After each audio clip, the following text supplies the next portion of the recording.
Hi, today I want to talk about cholesterol. Um, it's one of the things that drives me slightly mad, is our obsession with cholesterols. In A&E, when I worked in acute medicine, they used to do an acute cholesterol. I never understood it. Anyway, cholesterol is one of those blood tests that matters, but doesn't always. And that's partly because what we tend to do is reduce a very complicated, complex picture down to a single number that then really scares everybody. Um, and there are so many patients who come to my clinic who are terrified of their cholesterol.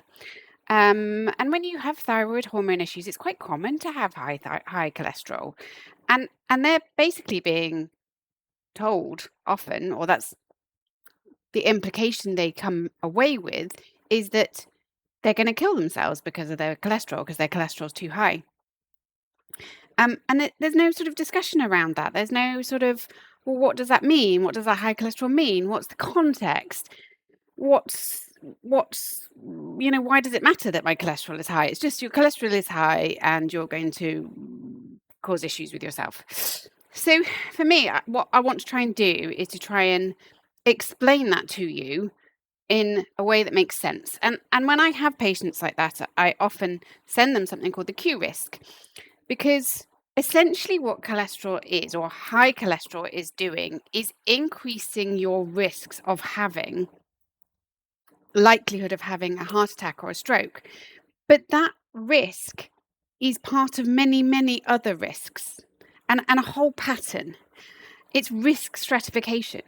So um, let's talk about what cholesterol is first. So cholesterol is not a toxic substance. Your body does not want to get rid of it. In fact, your body makes cholesterol on purpose, literally every single day. Cholesterol is used to make your hormones. It's used to make vitamin D, which is sort of a bit like a hormone. It's found in every cell membrane in your body. Without cholesterol, you literally would not survive. So the question isn't why does cholesterol exist? It's why does it matter? It also then you need to take into context your risk of future cardiovascular disease. So, a cholesterol level of 7 in one person might be very different to a cholesterol level of 7 in another. And the context around that is looking at the lipid profile. So, what do the triglycerides look like? What does the HDL look like? Are they male? Are they female? Do they smoke? Do they have diabetes? Do they have high blood pressure? It's hot. Um, how old are they? Is there a strong family history? Are they obese? All of those things matter.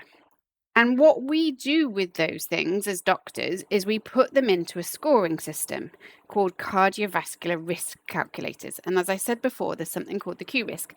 Now, we've currently got Q risk 3.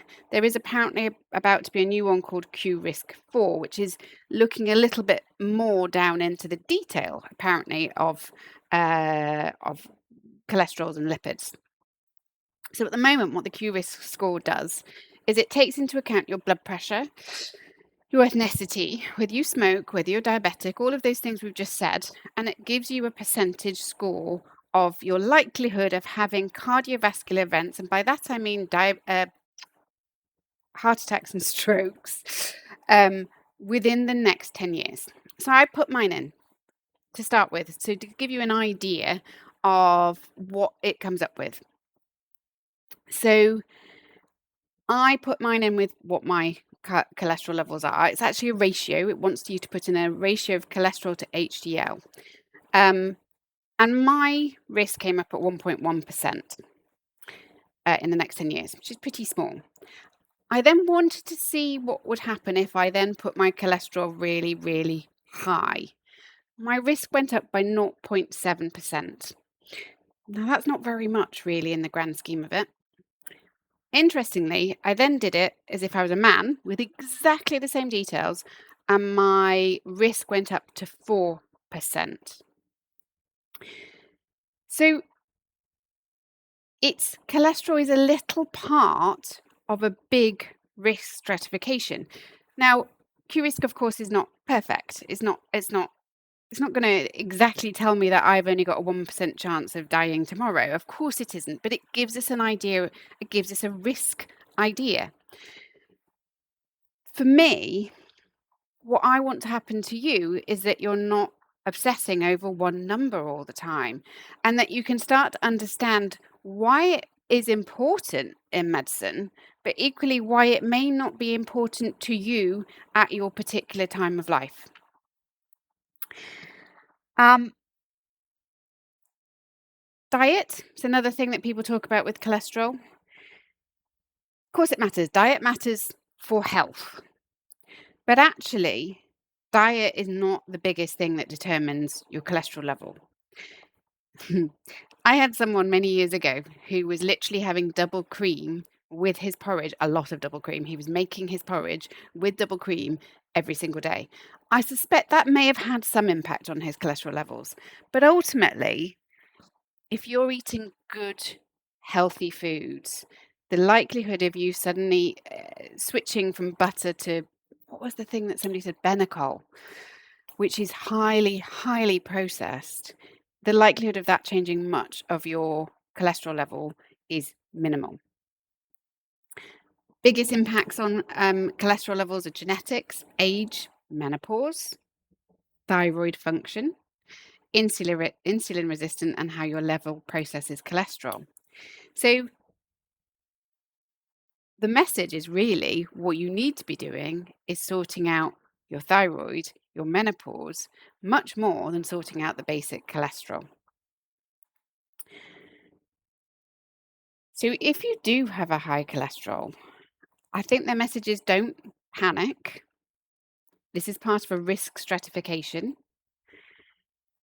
Have a look at your diet and see if you're having double cream with your porridge every day. But it may also be worth you looking to see if your thyroid is as optimal as it could be. Are your hormones as optimal as it could be? If they are, then it may be that's just you. And it may be that you would rather take a statin, which are great medicines, don't get me wrong, to reduce your risk from 2% down to 1%. But equally, you may say, do you know what? That risk is quite small. I'm going to go with that.